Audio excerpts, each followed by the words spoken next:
国际特赦组织周一10月25号宣布，由于北京去年实施的严厉的国家安全法，在香港不可能自由工作，因此决定关闭在香港的分部。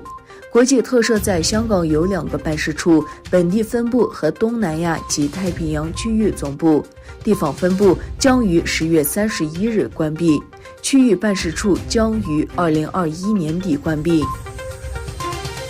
据朝中社消息，中国国家主席习近平表示，愿与金正恩共同努力，稳定推动两国关系迈上新台阶，加强战略沟通，深化友谊合作。据报道，习近平就抗美援朝战争70周年发贺电。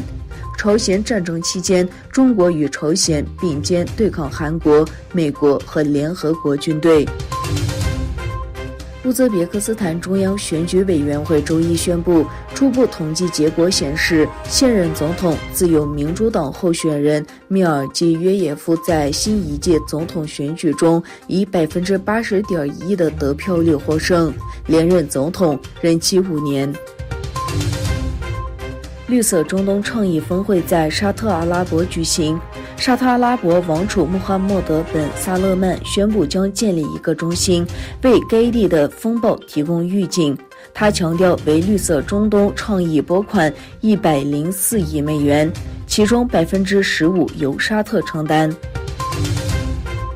印度参谋长毕拉瓦特表示，中国成为全球大国的野心危及南亚的稳定。巴拉特表示，他们目睹了中国在该地区的大量投资符合自身利益，并表示中国向孟加拉国和缅甸提供军事援助，以获得该地区的战略地位，并在尼泊尔、斯里兰卡和马尔代夫进行了大量投资。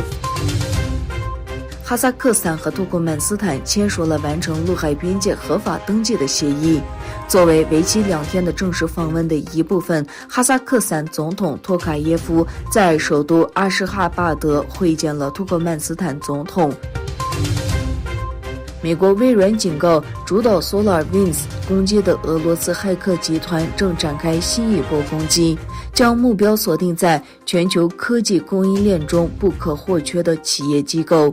微软表示，自2021年5月以来，有140家管理服务提供商和云服务提供商受到攻击，至少有14家被攻破。